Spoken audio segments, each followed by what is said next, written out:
Welcome back here at Fox Cities Stadium in Grand Chute, Wisconsin. I'm Pat Coleman of D3Sports.com, along with our baseball guru, Jim Dixon of D3Baseball.com, as we wrap up Day 3 of the 2014 Division III Baseball World Series, a day in which Baldwin, Wallace, and Cortland State were eliminated, and Wisconsin-Whitewater advanced all the way to the national championship game. They get Monday off as a reward for defeating St. Thomas on Sunday night by the score of 10-4. But let's start with the elimination games in the afternoon, Jim.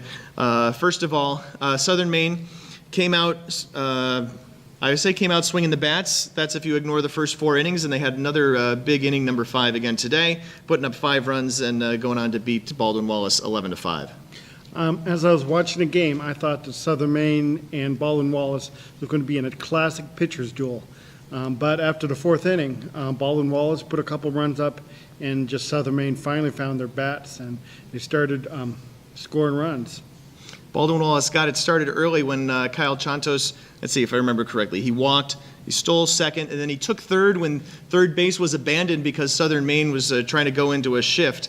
And then he came in to score, sliding past the tag on an infield grounder to second base. But that was they scored the 2 more runs in the 3rd, and then Southern Maine just kind of took the wind out of their sails with that big 5 spot in the 5th inning.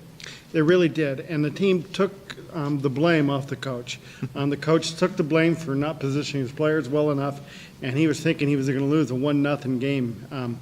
But the team came out swinging in that 5th inning, and they put a 5 spot on the board. I tell you, Logan Heffernan, the freshman starter for Baldwin Wallace, looked pretty good almost the first 2 times through the order, I guess.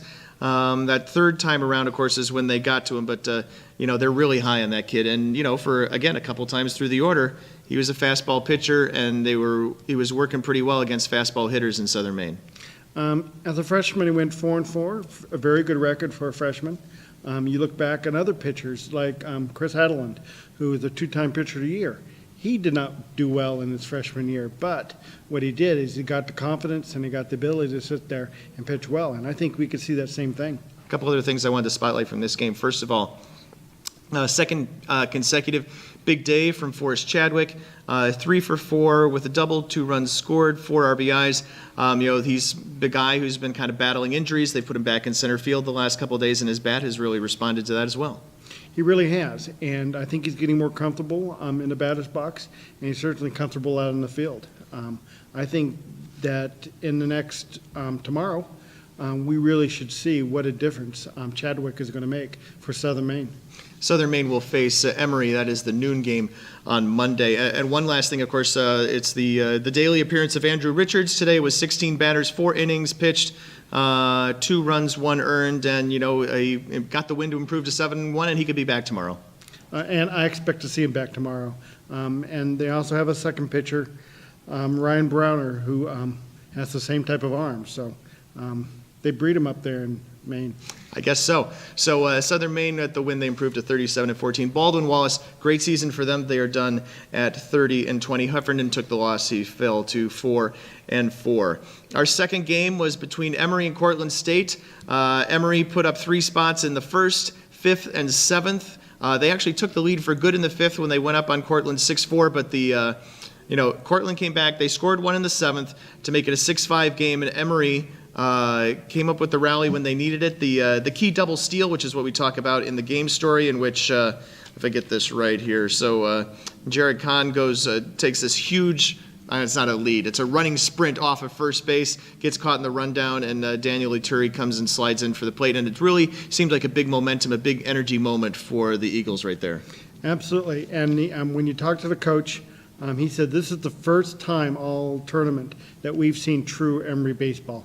We saw him play defense, we saw him run the ball, or run the bases, and they were certainly getting their timely hits. And pitching certainly was a factor. So I would not be surprised to see Emory in the championship game. 6 steals for the Eagles. Hans Hansen. I apologize, gets the win. He goes 6 2/3. Got knocked around a little bit. Did give up 10 hits in those 6 2/3. He improved to 9 2. Coach Rodowski had some interesting things to say about Kyle Monk. He went 2 1/3 innings for the save on Sunday, and was really kind of surprised, frankly, that he used him. He was surprised that he used him even, but Monk basically insisted his way into the game, and he really looks kind of tired out there.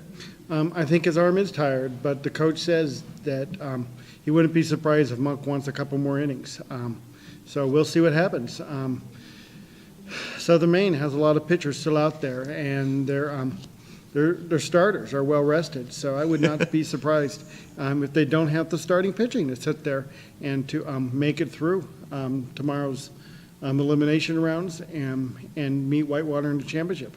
Yeah, so Southern Maine and Emory would have to win 4 games to win the title. St. Thomas would have to win 3 games to win the title. Either one of them has to beat Whitewater twice, of course, as we mentioned. I just wanted to touch on quickly before we leave the Emory-Cortland State game, the 6 stolen bases for Emory, to point out. Brandon Serio is the starter for Cortland, went 4 2/3, gave up 6 runs, all of them earned.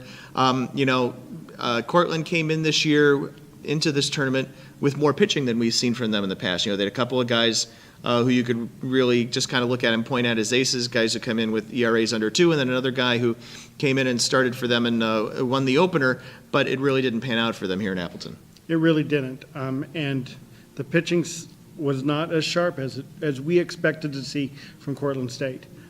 It's very similar to what we saw from Linfield. The pitchers didn't really pitch to the standard that we expect. And just like Linfield went early, Cortland State is leaving a lot earlier than they wanted to. The final game was the Winners Bracket Championship game, and for those of you who follow the tournament for several years, the committee has eliminated the so-called throwaway game, where we used to make this team come back and play tomorrow in a game that was essentially meaningless to them. They couldn't be eliminated, but they were facing a team that could be eliminated. So now Whitewater gets the day off. They beat St. Thomas by the score of 10-4. Steve Marr, who's the guy who was a great starter for the Tommies as a freshman, has really kind of struggled this year. Averaged under 5 innings to start. He did go 5 2/3 tonight. Gave up 4 runs, but I don't know. To me, it kind of seemed like he was always living on the edge, and it was finally in the 5th inning when Whitewater scored 3 and knocked him out. As long as you're going to give Whitewater base runners, you are going to be in trouble. And it's just a matter of time before somebody gets that key hit to sit there and start scoring some runs. And once they start scoring runs, they're going to score them in bunches. This is one of those where you look at the pitching line, it's a little bit maybe misleading. So Marr went 5 2/3. He gave up 6 hits, only 2 walks, but he hit 3 batters, and that's a lot of extra base runners, obviously. He took the loss. He fell to 4 2. I want to talk about Brock Liston, too. Brock Liston got the start for Whitewater, and then he got a ball lined off of his the back of his behind his right ear, split the ear open. He was down on the ground for more than a 10 count. We get one last boxing reference in for Liston here. And then he got back up off the mat. He pitched to a couple of batters, and although he was not really able to continue, John Vodenlich was really impressed with the attitude, the fact that he did not want to come out of the game. One of the things that we've seen from every coach here is they want their guys to compete, and they want them to sit there and try. And this is just an example of the kind of players that we see at D3 baseball playing all the time, where they want to sit there and they want to compete, they want to try hard, and the teams that have those players that do so, they tend to be successful, and that's why we see them here in the D3 World Series. On the offensive side for the Warhawks, Dylan Friend 4 for 5 with a pair of runs scored and an RBI. Jared Fond 2 for 5 with 2 ribbies. Casey Power, he went deep again with his 2nd home run of the series and his 5th of the season, and he had an RBI obviously as well. On the other side for St. Thomas, Ben Podobinski, who had a great night on Saturday in the 2nd round. Just went 1 for 4 tonight, and that was in the 9th inning when the game was already out of hand. Whitewater puts up 6 in the bottom of the 8th, and St. Thomas kind of just playing out the string at that point. This really is a time that St. Thomas wants to win. They got a nice senior late in offense, and so they should be scoring runs, and they should be doing well. And Podolinsky is just a couple hits away from getting his 200th hits, which would be a good career. Yeah, that hit he had in the ninth inning, the RBI double, was his 199th of his career. He'll get a chance to go for 200 on Monday as St. Thomas awaits the winner of Emory and Southern Maine. And, of course, Whitewater awaits the winner of all three of those teams. Whitewater, as we mentioned, they get Monday off. They come back on Tuesday at 11 a.m. Central to play in the championship game against whoever survives out of the elimination bracket, and whoever does that has to beat Whitewater twice. So if you're Emory or Southern Maine, you got to win twice on Monday, twice on Tuesday in order to bring home walnut and bronze. If you're St. Thomas, you only have to win once on Monday, but you have to win twice on Tuesday as well. One last note, we probably won't see as many of those big crowds tomorrow because Whitewater has the day off. Not great for the gate, but it was tonight. Official attendance 2,698. I've only been here 6 times, and you've been to Appleton, I think, all the rest of the times, right? I have not seen a crowd like that here. There has not been a crowd like that since Wisconsin Oshkosh was here some years ago. That's where they set the records. But I know people are missing a great day of baseball when they stay away. So come on out, spend Memorial Day here in Appleton, Wisconsin, or if you can't, then spend it with us on d3baseball.com. We will have all the usual stuff that we've got for you throughout this entire tournament. We'll have all the post-game news conferences on video if you're watching those, if you're interested in those teams. We will have post-game stories, we'll have feature stories, we'll have box scores, and our friends over at d3photography.com will have all the photos from all the games as well. So for Jim Dixon, I'm Pat Coleman as we wrap it up on day 3 from Appleton. Whitewater sitting pretty, waiting for the championship to come to them on Tuesday.